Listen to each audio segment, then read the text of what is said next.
I'm Rebecca. And I'm Hunter, and this is the Family Showdown!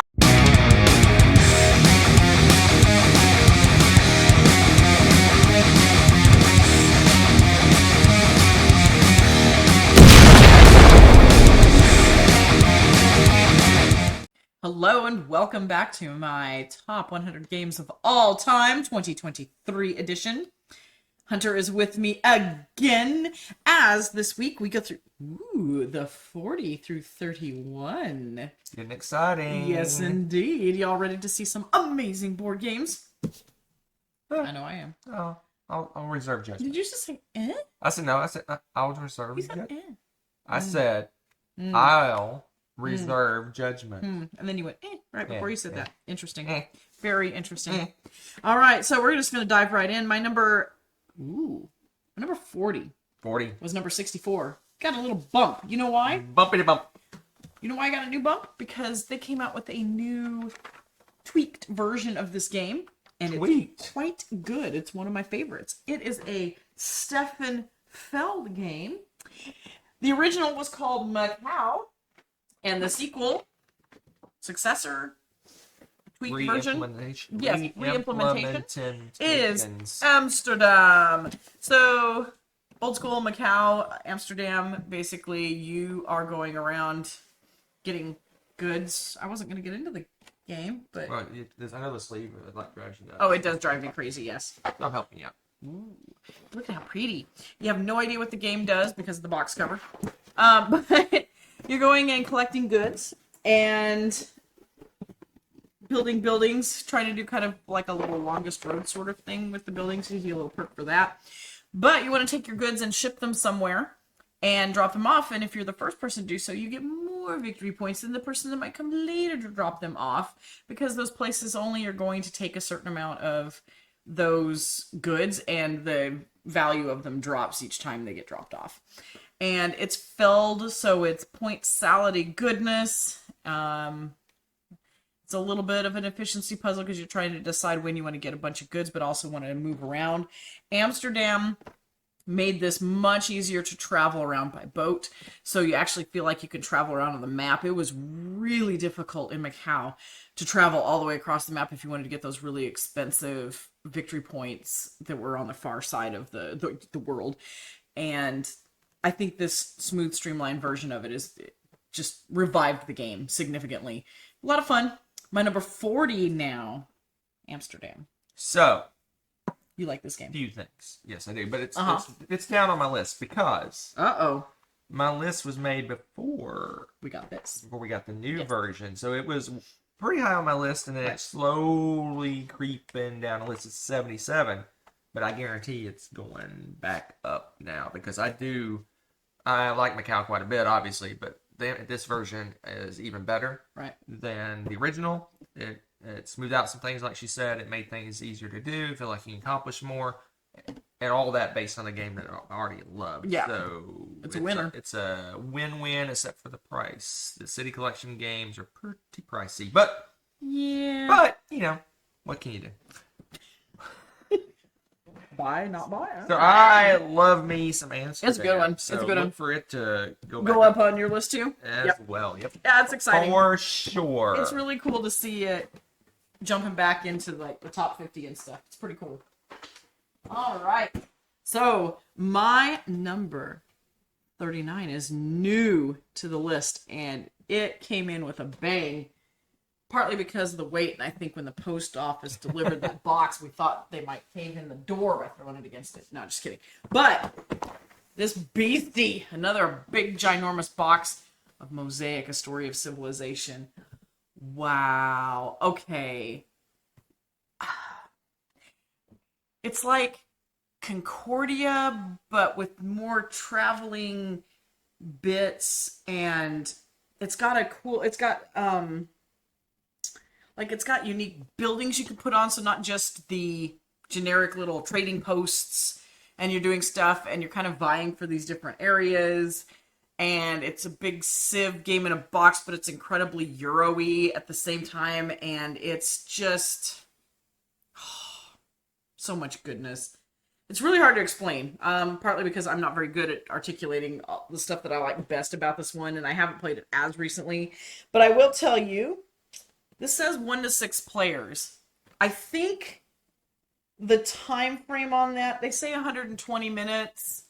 I don't know. If you're doing 6 players, I think it'd go longer, don't you? A lot of it's simultaneous, though. That's true. Kind of simultaneous. So basically, I guess if everybody knew what they were doing, you could probably keep it to that yeah, it's time. gonna definitely be longer with more players. But man, that's another thing I like. Not everything is like, okay, I'm gonna do my thing. Wait.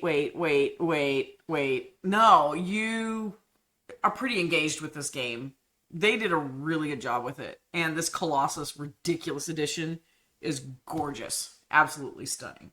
And you know me, I like my overproduced, crazy, gorgeous games. So I'm a happy camper with this. So this one we played between the time you did your list last and I did my list. Yes. So it's actually on my list for Oh, last year. nice. Okay. And it's 32 for me. So, wow, we both fell in love with this game. Yeah, it's just a really smooth Civ game. It's got kind of the trappings from Age of Empires, and that Yes, it has. Yep. that the actions go off in a particular order. Love that. The board itself, you can use the board is great for utilizing to teach because you say, okay, the first Yeah, action do is this. this is how it works. Second action is this is how it works, and you go through all the different actions. It's got technologies, it's got area control, stuff that you would see in Civ games, but with a little less emphasis on the attacking part. I mean, it does have area control, and you definitely want to kind of Right. muscle out other people, but the attacking is like you play a thing and it kills one of their troops or something like It's that. not like we have a whole, okay, everybody stop what you're doing. We're going to have this battle thing. Right. It's not like that. And it's, oh, man, It's a good one. it's all the good Civ stuff. I really enjoy it. It's a good one. Good one. Good choice. So, Good worth choice. checking out if you know somebody that's got this beastie. Well, they have a retail version, I'm pretty sure. Oh, do they? Oh, good. Okay, because I was like, that's amazing, but that is a ginormous box of ridiculousness. All right, so my number 38 is also new to the list. Fortunately for us, it is not also another ginormous box. It's quite the opposite. Little box. Beer and Bread. This may be, Hunters, in my new, like, go-to two-player game for a while. I'm thinking. Well, One of them. light, quick, 2-player, yes. Well, yeah, our go-to little... When I say go-to two-player, I'm thinking of the little light, quick, hey, we need to... Like Targi or Jack 4 or... Yeah, those kind just of games. ink and gold, something short and sweet and to the point. And this is the new one for us. Oh my goodness. You're producing beer and bread. I know you're shocked. You didn't have a clue that that was going to happen, right? But you have to, like, make a balance between the two. And this is where I struggle. Hunter usually, like, wins this because I get excited because I, like, get this engine going down. I'm like, bread, or whatever. And you have to keep them both balanced because whichever one is your lowest score is the one that's going to score. So, of course, you know, if you forget one of them, you're not going to do too well. But it is so much fun to play.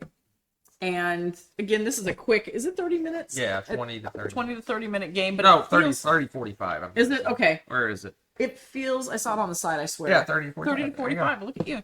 It feels like, because there's enough meat to it and stuff going on, that it feels like it's more. There's more in the game. And I just love the way that that plays. And yeah, so there you go. No, it's a good one. It's I enjoy this kind of bit. This is new for me as well. It's not on my list. I'm not sure if it'd make my top 100. It'd be close. It'd be sniffing my top 100 because this is a good Right. one. It's really smooth. It plays fast. Yeah, you get to accomplish a lot and do things. I was just curious about. You said the.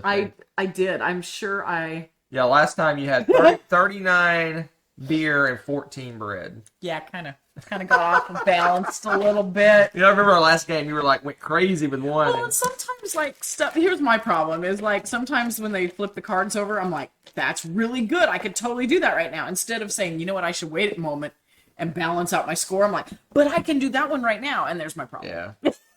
Yeah, it's, I mean, it is the normal Euro thing. Is like, Right. oh, I got the resources for this. I can pay for this now. Right.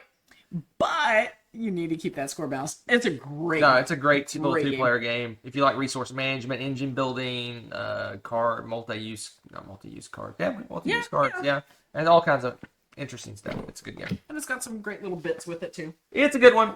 It'll be hovering around my 100 probably. I'm guessing. I wouldn't be a Next bit year. surprised. Would not be a bit surprised. Okay.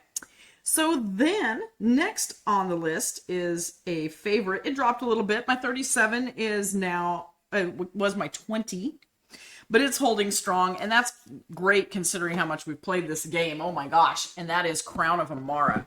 Talk about a game that we fell in love with from the get-go. This is a worker placement game that's basically 2 boards in one. And on one, you've got a little round area where you can circulate through that's got is it just rondel? Okay, fine. Rondel, my brain.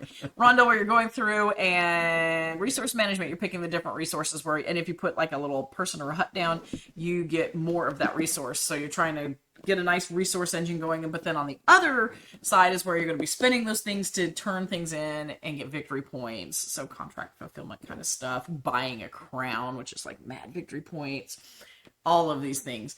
It is so much fun, and you have the way you choose your actions and stuff for the turns are really good because they're kind of like a power. Each card, what is it, like 1, 2, 3, 4 or something like that? 1, 2, 3. 1, 2, 3, that's right.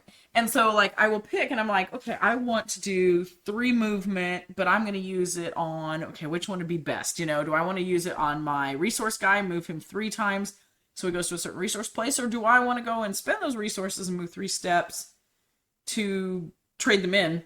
Because when you do that and you go in and trade stuff in for victory points, that now makes the cost, it ramps up the cost to get the same amount of victory points next time. So things start to get more and more expensive as the game goes. Oh man, so it's a race to get to these areas to turn in certain things. But if we're not going after the same resources to turn in stuff, maybe it'll take a little while to really ramp up those prices. It's a fun balance. It's a smooth game. It's like, geez, 45 minutes an hour for us 2-player. So it's right in that sweet spot. Fun Euro. Really good game. So, Yes. a few things. Yes. One, I find it interesting that you put 2 games back to back that have a similar scoring mechanism because Beer and Bread, That's true. you pick the lower of the 2. Right. And And for this this one, does you do population and housing, And you whichever is you pick the the lowest. lower of the 2 as well. Yeah. I find that curious. But That is interesting. also, we almost had a perfect crossover. What? Because this is my 37. No, my 38. Oh, You're okay. 37. Yeah, it's my You're 37. I was like, my it 38. is my 37. My bad. My 38, you're 37. Wow. So, Good yeah, game. it's a good one. It's just holding game. strong because it's just one of our go-tos, and we pick it up pretty quick. I can grab the rule book, glance through it, and we're ready to go. That's Teach it in it. a few minutes, and we're ready to go Yeah. and play this one because we played this We one. remember it. We played this one a lot. We Right. probably played this 10 times. I don't know. Something like that. like that. All right, So, good stuff. one. I approve. I don't need your approval. No, just kidding. All right, so. It's an addition to yours. Yes, it's I know, like I know. Reinforcing Yes, your choice. absolutely. It's not like you. Well, hey, I was going to say we ranked it within one of each other. I think that's fair. All right, so my number 36 was my 44, so it's kind of hovering around the same spot. And I think this got a little revival just because I got a little bit of a rejuvenation with the Feld games lately. Whoop, and that is the Castles of Tuscany. So this is kind of like Castles of Burgundy and tweaked. But one thing I like about this one, it feels like it goes faster. Whether or not it actually plays faster. It does. About half It does the actually? time. Okay. It feels like it does. But it also has an interesting scoring change. What they have with this one is there's 2 levels of scoring. There's a round scoring and then there's an overall scoring. So if you add a good chunk of score during that round, you're going to add that every time. I mean, it just ramps up your points that you can get. So you really want to go crazy that first round if at all possible and get some points in because you're going to get to score that every single round. It's really great. So you can get a fantastic engine built with just victory point churns. And it's still playing the same way. It's a lot of the basic structure as Castles of Burgundy, which I really love that game. So it was like a nice, fun twist on a favorite. And again, with the rejuvenation of all the Feld games and stuff, it's just like kind of revived our interest in, my interest in particular, playing these games. And hence, it is, 36. Dun, dun, dun, dun. Yay! So I have a couple comments. That's going to be Do. the theme. This is my theme this year. To have a couple I have comments. a couple comments. A couple. One I find interesting in the back of the box. So Yes. It's got a wonderful picture of the game and It how actually shows you. But Good. Well played. the texty bits, Yes. the stuff that I never read, Are in 10 million languages. are in 6 different languages. It has one paragraph, but it So I've takes been up the sitting there whole... staring at this, trying to figure out all the different languages. Okay. All right. So Not you that have we need to do that, but yeah, English, we got German, French, Italian, Spanish, and Portuguese, probably. probably. But anyway, I found that interesting. That's kind of cool. The other thing I find interesting is all this game really does for me. That's a great game. I'm overselling how my dislike for the game. One of the things this thing does for me is it makes me want to play Castles of Burgundy. It really No, that's does. true. I understand. I get it that. 'Cause this scratches one's so that fast. itch, but it doesn't like make it stop itching. So you're saying it's Is that like a thing? Is that a poison thing? ivy? Is that a thing? It's like poison It ivy? scratches the itch, but it doesn't make it stop itching. Yeah, I play this. And I Spreads really, and you're like, I need Castles of I Burgundy. want to play Castle of Burgundy after this because I just like the dice and the randomness. That's true. The and dice and like stuff is fun, yeah. Anyway, Doesn't really it's a good one. Good choice. I know you like this game a lot. I do. All right, we're moving onward. And now my 35. Ooh, he took a little bit of a dive. He was my 22. Oh, you hate it now. And that is... Recently talked about this game. Mercator by our bud Uwe Rosenberg. Okay? We have a fantastic board game cover on this. The box band. Box band, whatever it's called. Shush. Mercator. Mercator. I don't know why I love this game so much, but I do. Hunter's always rolls his eyes at me because this is like the blandest Uwe Rosenberg period. It's bland. The color even shows up bland. Look at that. Okay, it's like one color, monotone. But Well, it's kind of got the black stripes now. yes, that makes it more exciting. But you are taking little QB bits, finding them on one place on the map, and you're getting them and you're making them a product, and then you're getting them and you're going to deliver them to other places and do contract fulfillment to get victory points. So there's cubes and bits, and you're trading the cubes and the bits and moving bits and cubes. And yeah, you can make a song or something out of it. Yeah, if that doesn't thrill you, nothing will. The theme, whatever. It could be anything, right? Euro. But Europe, the during the puzzle- 30 Years' War, one of the most destructive conflicts in European history, is causing widespread famine and destruction. Only the city of Hamburg flourishes, selling weaponry, cloth, and food to all warring parties. You, the players, are wealthy Hamburg merchants. That's in Hamburg. Trading these goods. Each contract you fulfill improves your reputation and returns a more lucrative contract. Contracts that also be sold are also commodities that can be sold. Sounds thrilling. Trading in the not Mediterranean. This is just trading in the middle of Europe. But yeah, so theme, whatever. But I like the puzzle and the way you go about doing all of these trades and buying and selling and stuff. So, regardless, love me some Mercado. Yeah, this one Haters gonna inexplicably hate. you love this game. I can't comprehend it. I mean, I enjoy it quite a bit too. It's my 185, which Right. and I don't know if I said, but my Tuscany was 257. Yeah. So. Okay. No, So you didn't. anyway, I like the game quite a bit. Right. It just doesn't sniff my top 100. That's fair. But I like it. It's a good one. I like it. All right, so this is kind of a funny one. My 34 was my 155 last year. Oh my goodness. Now, the reason was You hate it. no. We'd only played it once, and I only had a vague memory of it, and I wanted to play it again, but it made a huge impact. So it still made my 155, but I was like, I just can't bring myself to put it in the top 100 until we played it again. Well, we played it. We played it twice since then. No, maybe 3 times. 'Cause Yeah. We played it. Yeah, we played it again. two We played in it a row. again with the base game, just us. Right. Then we played it again 3-player with the base game, and then we played it with just us with With everything. everything. And wow, this game may go up with more plays too, honestly. Holy good goodness. This is Endless Winter, Paleo Americans. Okay, for one thing, we have a list. You know what that means. We kept track of the things we loved. 2 rules we forget. Yeah, see, there's 2 rules we always forget. Food can be used for labor. Oh, okay. Eclipse animals get all the benefits, whatever that means. Expansions. Okay. Good. Yes, but stack the deck. What does that mean? Oh, I remember. There was Yeti and like Squirrel promos. Yeah. There's a promo we have that they Yes. they have to meet each other or they're useless. Or So they're if useless, one ends yeah. at the bottom of the deck, the other one is at the top of the deck. The world ends. So, okay. All expansions are good. So we fell in love with all the What does expansions. NB mean? Nota bene. Note well. All right, so. What? Wait. What? Nota bene. It means note well. It's like take notice. Oh, all expansions are good. Yep. Okay, so gives us a handy dandy guide telling us how to pack the box, make it easy, and then we're like, hey, look, green player, you're ready to go. Yellow player, you're ready to go.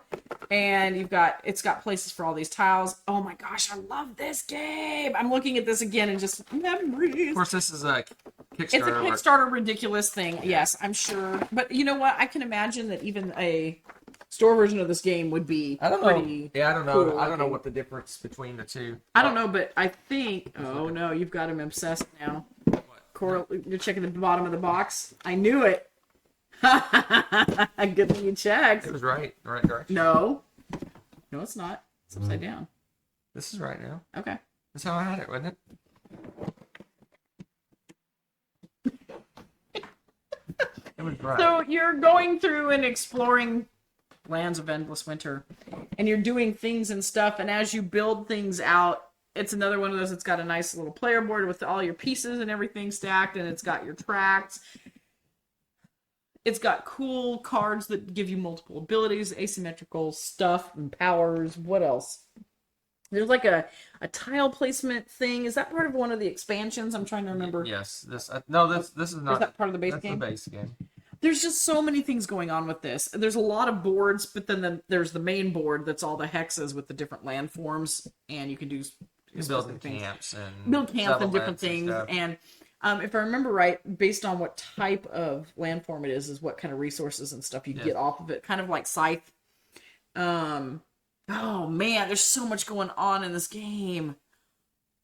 It's what's the player count and all that? Oh, it's a long game. Yeah, a couple hours long. It's a long game, but it felt engaging the whole time. The gameplay is smooth. I feel like once we get started on it again, even though we haven't played it in a while, just being able to say, hey, once Hunter rereads the rules and says, hey, this is what we do, we're going to be able to go right away. Because the turns made sense. Yeah. It's 1 to 4 players. I wouldn't mind playing it at any player count, to be completely honest, just because it was We haven't done that 4 much yet. fun. And we haven't done solo, obviously. Yeah, but I think it would be fine at 4. I think it would Still still a little bit longer. It's probably not probably 30 minutes a player, maybe. You think something like Yeah. Okay.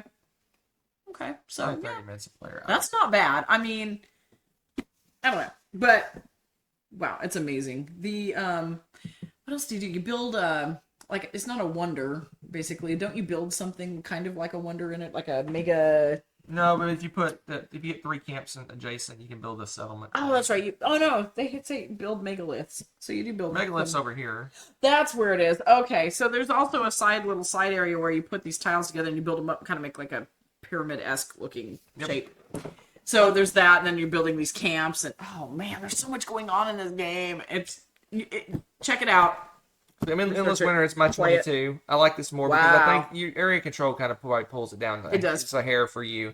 I like the worker placement. It's interesting because if you're the first to go to a worker placement spot, you get a little benefit for being the first one to go to it. So it encourages you to go someplace that someone else hasn't gone yet. It's just got a lot of cool ideas. It's crazy overproduced. The Kickstarter version it's a beautiful game. The art's amazing. We like Miko, is that? Yeah, the Miko. Miko's art is awesome. It's the same art they have in all the Paladin games and junk like that. Mm-hmm. So good one. I approve. Yet again. All right. You're doing great. Except for that Tuscany thing. We won't talk about that. Oh, whatever. Mr. 257 or whatever. We won't talk about the Tuscany thing. All right, so my number 33 was my 65. I got a huge boost because we played it a bunch more again, and I forgot how much I loved this game. And I think we had not played it in a little while, and so I kind of punished it last year. But we played it a couple times within the last year, and man, I love Coimbra. This game, Coimbra. You like the Trildar? Okay, yeah. Coimbra. Yeah. Okay. I can't do that. It's like people snap their fingers. I'm like, ooh. I can't snap my fingers. Same way with the R's. Same thing there. I have to do like the motorboat sound. Coimbra. Coimbra. Close enough. Does that count? That counts. Coimbra? Sure, we'll give him a thumbs up if you approve. No, they just got so many thumbs down. All right, so Everyone from a romance language is thumb down, thumb down, thumb down. you can't really help if you can't trill your R's, but No. it's all good. So this board is really neat. You're taking dice, and on the first part of the board, you have a bunch of places where you're basically bidding to get certain cards in these rows. And some of them you have to have the highest dice to get first pick, and others you need the lowest dice to get first pick. And so you need to pay attention when you're placing your dice after you roll them. And the color matters because there's colors that are attached to certain actions and things that you get to do also in your turn. So you roll the dice, you choose your dice, and then you bid. You get these cards and stuff, and they give you superpowers and different things to help you build up your engine. All right, and your engine's going to help you do things like moving along. There's in the middle of the board, there's this track, and you're going to travel around, and you're going to lay down discs in these different cities and whatnot, and you're trying to fulfill certain things and quotients with those, depending on if you want to get certain areas, and they give you perks for different kinds of perks too for each city that you place in. Then on the end of the board over here's a bunch of cool tracks that are based off of the colors of the dice. Wonder what the colors are used for, right? And there's different things that they give you. You go up the track a certain bit. One of them's victory points. One of them's more money to be able to purchase things. One of them's like strength or something to be able to. There's two currencies. There are like three currencies. Yeah, there's one's several. Like your knights or something. Yeah, it's like knights or and then strength. There's currency and then money, and then there's victory points. And there's how far your little guy moves. Yes, and traveling, and then traveling thing. Movement points. Yeah. Things. So it's like your tracks are really closely related to the cards and the stuff that you're turning through. Plus, you want to use the dice of certain colors to manipulate the tracks, and you're traveling. It's just a great Euro-y blend. The bidding's really fun with this. Even playing just 2-player, they have like this automated third player that has bidding in it. But all it does, you can completely predict what they would do with the dice that's left and how they would bid, so you can basically manipulate that. Yeah, it's not a random element. It's an element. random, but it has a very logical system to it, Right. so you know exactly where they're going to go and what they're going to do. So you can plan accordingly. You also can opt in, and it's expensive sometimes. Pay money or one of the other one of the two currencies to opt into end game victory points. So you could skip that entirely. It would be a bad idea. Oh no, you got to get those. But you want them because those are game changers. Achievements or whatever you want to call them. Goals. And there's like 6 or 7 of them. There's a bunch of them. You can opt into all of them if you can afford it, which is another great reason you want to ramp up your income in those different currencies. It's a really great game. This one plays 75 to 120 minutes. It's a little longer. It's probably about an hour and a half for us. Yeah, it's in the sweet spot of an hour and a half for 2-player for sure. Love playing this 2-player. Even with the automated stuff, honestly. It's great. So. You love this game too. I do enjoy it. Well, not as much, but yeah, it's my 89, which is okay. No, it's pretty good. But I like you kind of indirectly hinted on, but I do like the double draft thing. So basically, you draft the dice, and you use those dice to draft cards. Oh, it's great. So it's like a double draft. Right. Double draft. It's a good one. That's a good one. Get it out of here. It's garbage. What? Okay. My number 32 was my 21. It dropped a little bit. Maybe we just need to play it again. What? Interesting. This is probably, I'll have to triple check that, but one of my absolute favorite Ryan Lockett games, period. Empires of the Void. Oh, Ryan Lockett art, space-themed game, really fun. 4X. Is it technically 4X? I guess it is. It does all it does all 4. Yes. So, oh man, you're traveling around to these different planets, and you can take them over, but depending on what alien race you are, the planets that you inhabit best will be different from other aliens. So it's asymmetrical abilities and powers. You can go and colonize these other ones, but some of them would be like for us colonizing Mars. Like we'd have to do so much terraforming and stuff to go in there, so it's really expensive and difficult to move onto that planet. Whereas there's another planet that to me is like just moving on to another Earth. So, you know, you want to try to find those, but you also have to travel distances. You have to be able to build up your tech abilities so that you can travel farther to get to those planets. So good, so good. There's so much stuff going on with this. Tech trees, fighting bits, taking over planets, getting those victory points, beating people to the victory points in the win, exploring the fringe of the galaxy, as it says. It's great. I love all the pieces. I love the... I don't think this is any special version, right? This is just the... It's the second edition, but no. Okay. No, it's not anything special. It's the feels retail version. overproduced and fancy just because they have the nice bits and it's got that beautiful art. It just feels shiny and Kickstarter-y, you know, like super produced. Fantastic game. All right, a few things. What? One, You love this game. I do love this game.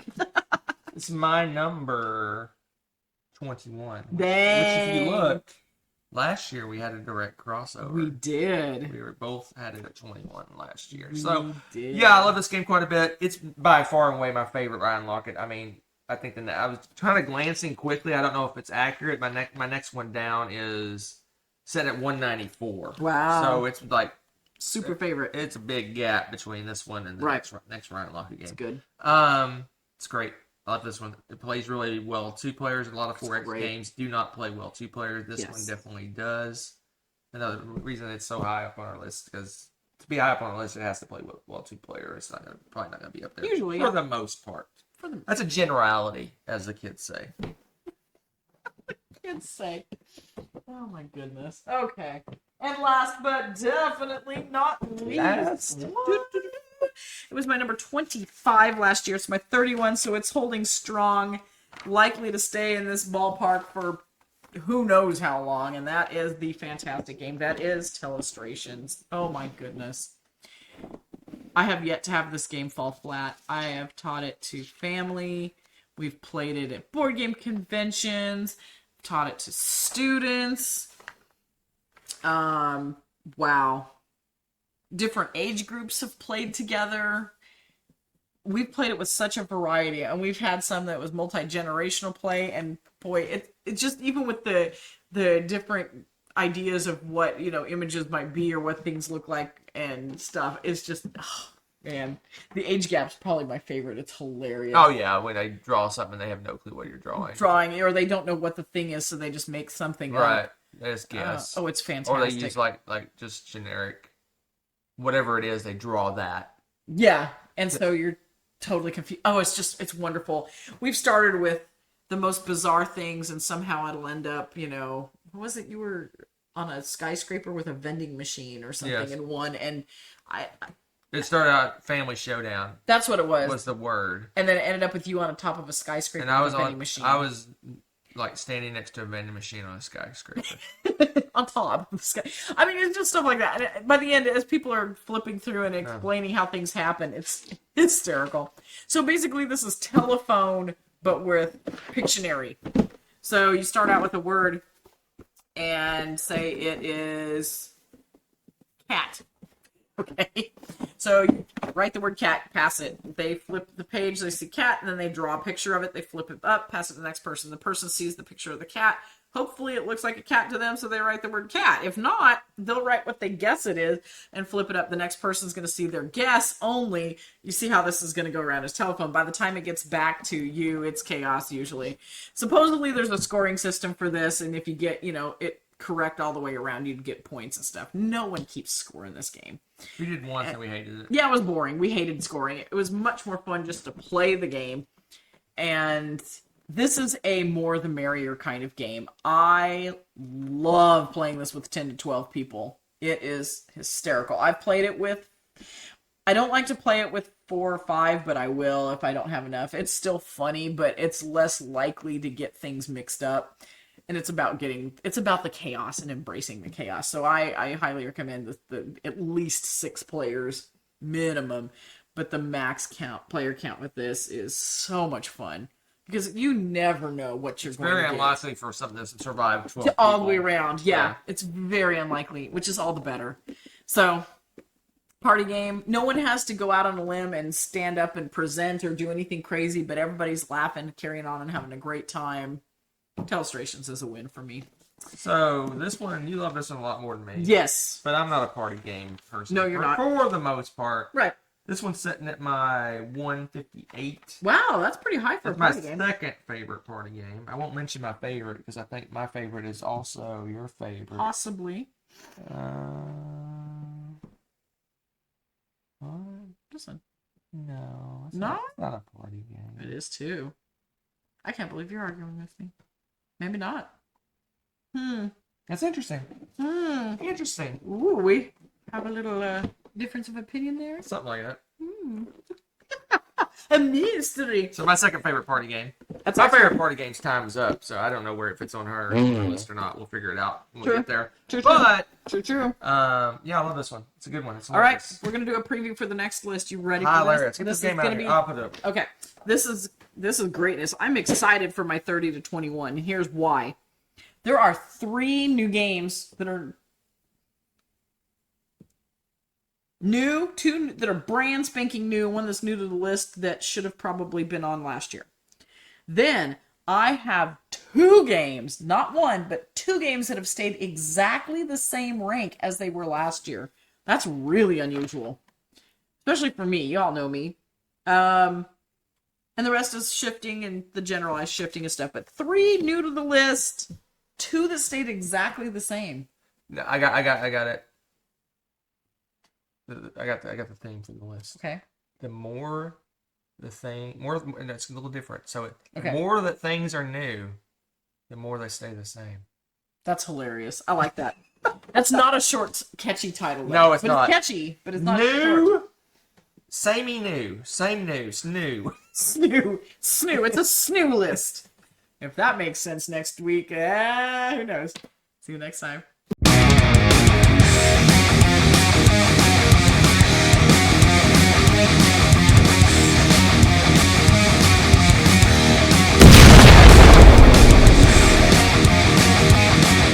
Thanks for watching. If you enjoyed this video, give it a like. Click subscribe to join our wonderful viewer community. Want to be notified when we upload a new video or go live? Click on the little bell below.